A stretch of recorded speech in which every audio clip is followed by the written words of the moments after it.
안녕하세요. 저는 아름다운 나라, 대한민국의 수도, 서울에서 살고 있는 유리아라고 합니다. 미국에서 태어난 뒤 중국에서도 오랜 시간 인생을 살아온 저에게는 지금 살고 있는 한국이 지금껏 겪어오며 살아온 나라들과는 차원이 다른 생활 수준의 삶을 보장해주는 것을 느꼈기 때문에 저는 약 1년 전부터 한국에서 거주하고 있는 자칭 대한 외국인이라고 할 수 있는데요. 물론 지금의 한국에서 살기까지 참 많은 일들이 저에게 있었습니다. 특히 2년 전 다른 사람들은 상상조차 하지 못할 제 몸속의 폐가 피부 밖으로 돌출되는 하나의 사고를 중국에서 겪고 난 이후에는 제가 세상을 바라보는 관점이 완전히 달라지게 되었죠. 그 이후 지금까지도 저의 몸은 옷을 입어도 돌출된 폐가 옷 위로 솟아오르는 문제는 물론 항상 폐를 보호해야 하는 보호 장비를 입어야만 하는 황당한 삶을 살고 있다고 할 수 있습니다. 하지만 그때 당시 저는 약 3개월 정도의 시한부를 선고받은 시한부 환자였기 때문에 지금 이렇게 오랜 시간 살아남아 한국에서 살고 있는 것에 어쩌면 더 감사한 마음을 가지고 있는지도 모르겠습니다.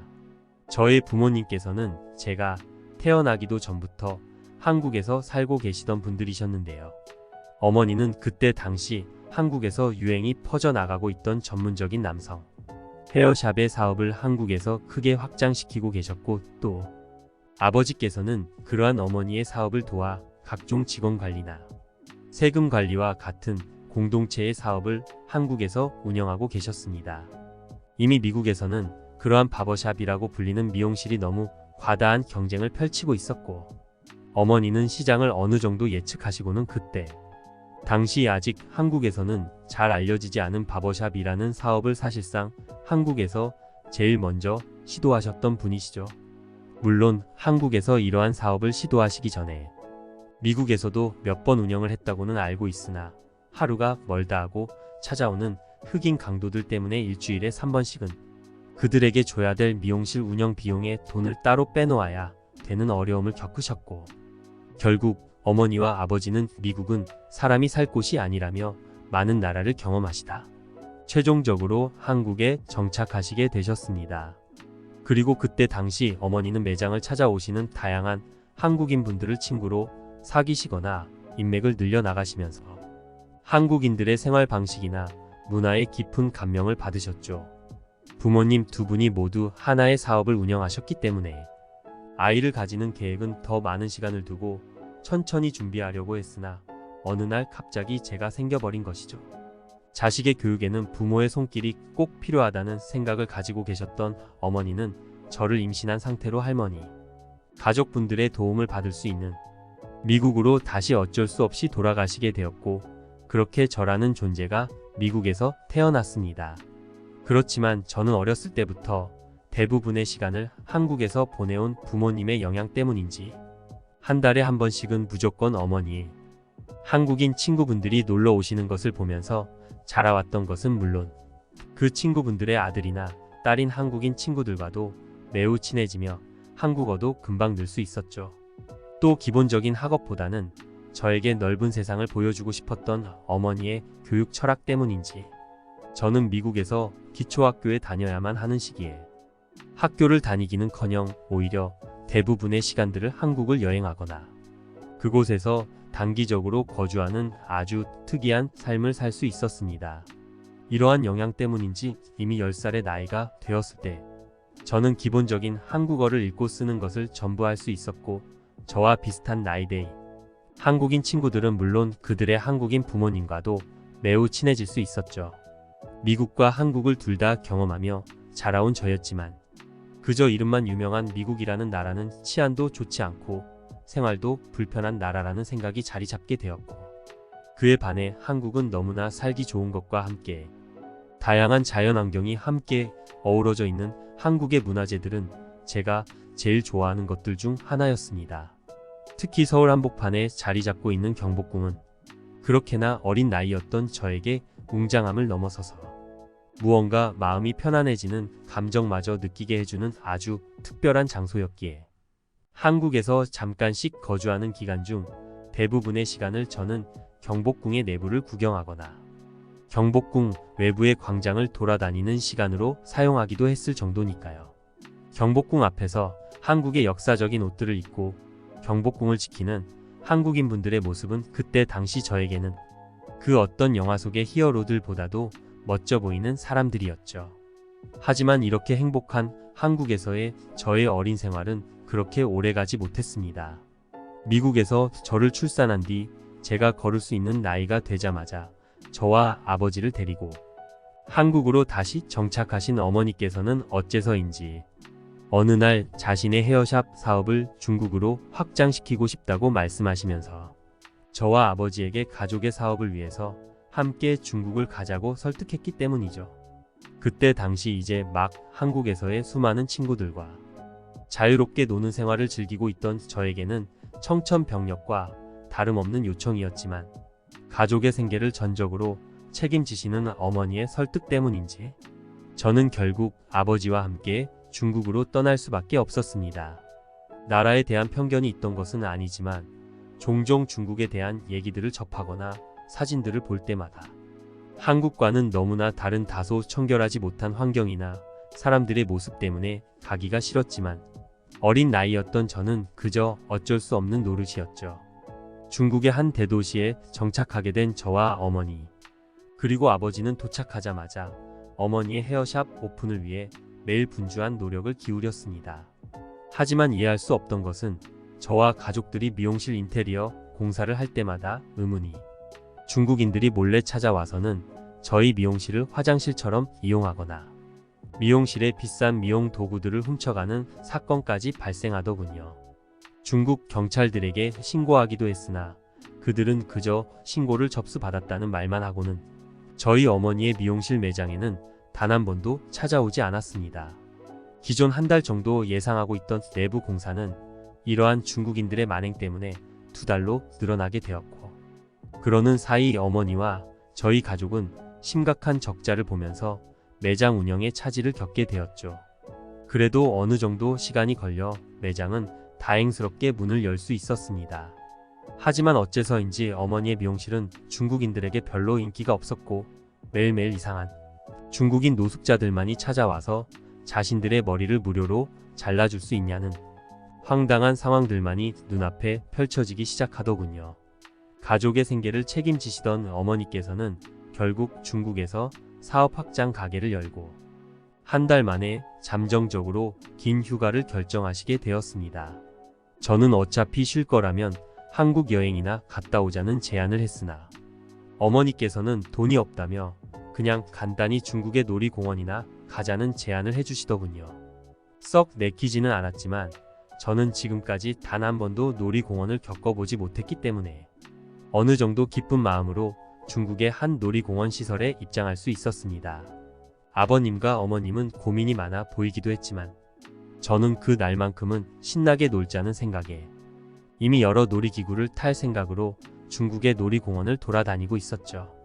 그렇게 저는 놀이공원에 있던 한 대형 관람차에 탑승하게 되었습니다. 어머니와 아버지께서는 그때 사업적인 전화를 받고 있었기에 저는 한 중국인 부부와 함께 관람차를 탑승하게 되었죠.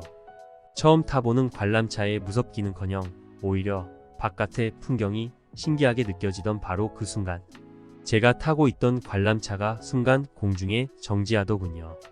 무슨 일이 발생한 것인지 제대로 파악하기도 전에 저는 바닥이 푹 꺼지는 느낌을 받았고 그 순간 관람차가 뒤집어지며 땅으로 추락하는 모습을 바깥 풍경으로 보게 되었습니다.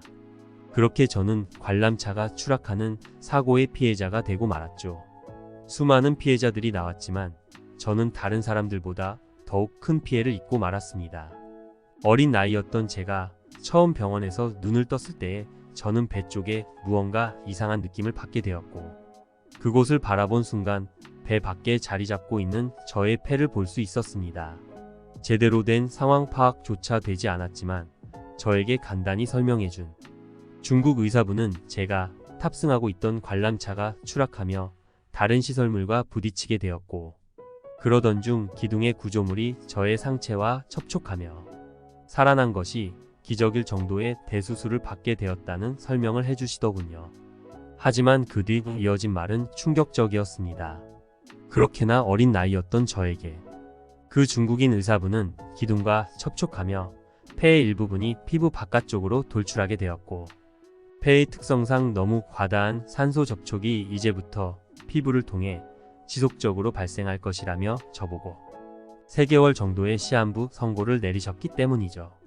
더군다나 그 사이 만약 피부 바깥의 폐가 다른 충격을 받게 되어 손상될 가능성도 충분히 있다며, 저는 물론 저의 옆에서 울고 있는 어머니에게 아마 마음의 준비를 하고 장기 기증에 대한 가능성도 생각하고 있어야 될 것이라는 담담한 진단만을 내려주시더군요.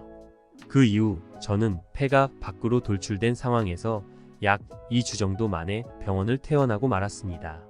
중국의 병원에서 더는 해줄 것이 없다고 했고, 놀이기구 사고 상황을 조사하던 중국 경찰관분들도 다른 곳에 제보는 하지 말아 달라는 황당한 대우만을 저와 가족에게 했기 때문이죠. 어머니께서는 이미 제가 얼마 살 수 없는 상황이라는 것을 인지하시고는 제정신으로 계시지 못하더군요. 그렇게 집으로 돌아온 저는 어차피 이제 2개월밖에 살지 못할 건데 굳이 중국에 있을 필요가 있을까라는 생각과 내가 지금 무엇을 제일 보고 싶고 하고 싶은지 생각하게 되었습니다. 결국 저만의 답을 내릴 수 있었고, 저는 아버지와 함께 한국으로 떠나는 결정을 내렸죠. 어머니께서는 저보고 정신이 어떻게 된 것이냐며 저의 위험한 여행을 극도로 반대하셨지만, 이미 2개월밖에 살지 못하는 저는 그 누구의 말도 듣고 싶지 않았습니다. 아버지께서는 그래도 저의 폐를 보호할 보호장비를 입혀주셔야 했기 때문에 저와 함께 마지막 한국으로의 여행을 같이 가시겠다며 무덤덤한 표정으로 따르시더군요. 그리고 공항에 도착한 즉시 저는 어렸을 때의 기억으로만 가지고 있던 경복궁 앞에 다시 서게 되었습니다.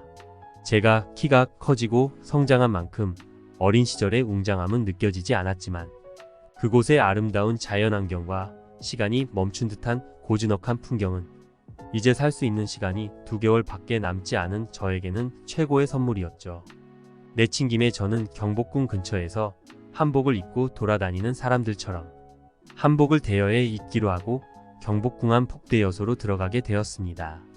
그렇게 한복을 고르던 중 치수가 잘 파악이 되지 않아서 그곳에 한국인 직원분을 불렀는데, 그 직원분께서는 역시나 저의 옷 위로 튀어나온 폐에 다소 당황한 듯한 모습을 보이시더군요.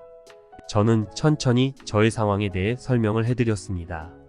그런데 제 말을 들으시던 그 직원분께서는 잠깐 옷을 위로 올려보라는 말과 함께 사진을 찍어도 되냐고 말씀하시더군요. 무슨 의도에서 그러신 것인지 이해가 되지는 않았으나 어차피 시한부 인생이었던 저는 아무것도 생각할 겨를이 없었습니다.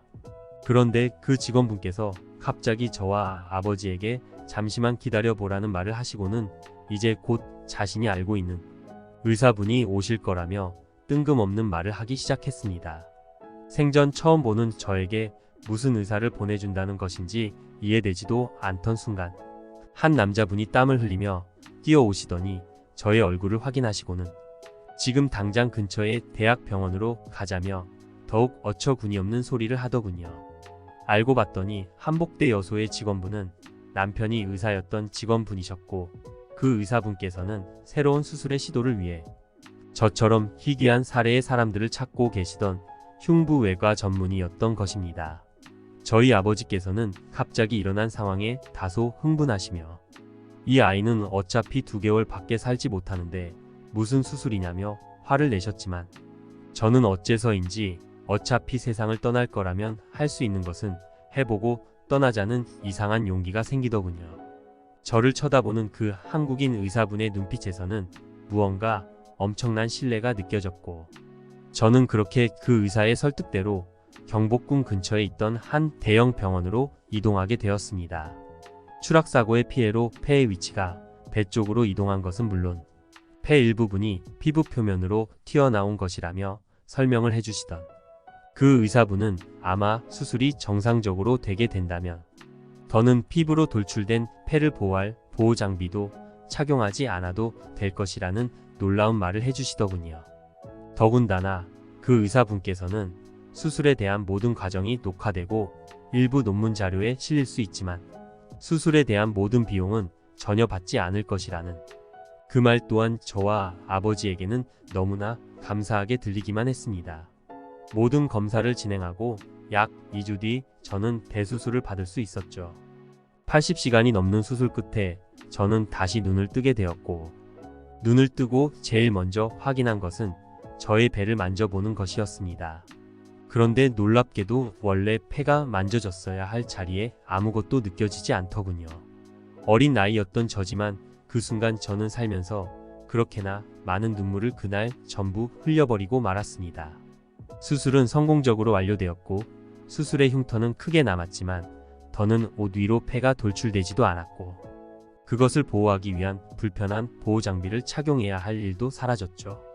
그렇게 저는 일부 방송사와도 인터뷰를 진행할 수 있었습니다.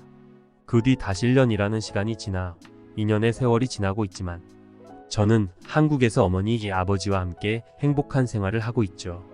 성공적으로 수술이 끝났다는 소식을 들으신 어머니께서는 한 걸음에 한국으로 달려오셨고 저의 몸을 확인하시고는 곧바로 길거리에 주저앉아 오열하셨습니다. 그 뒤 저는 경복궁 근처에 있는 작은 카페에서 아르바이트를 하며 밤에는 어머니의 미용실 일을 도와주고 있죠. 옷만 입고 있다면 흉터는 전혀 보이지 않기 때문에 시한부에서도 탈출한 저는 매일매일 새로운 삶의 기분을 느끼고 있습니다. 지금 이 기회를 빌려 저를 수술해주신 한국인 흉부외과 교수님과 저를 마주한 한국인 분들에게 참 감사하다는 말씀을 전하고 싶네요. 끝까지 시청해 주셔서 진심으로 감사합니다. 함께 하고 싶은 사연을 공식 메일로 보내주시면 신중히 검토하여 영상으로 제작하도록 하겠습니다. 여러분의 구독과 좋아요는 계속해서 좋은 사연을 소개할 수 있는 힘이 됩니다.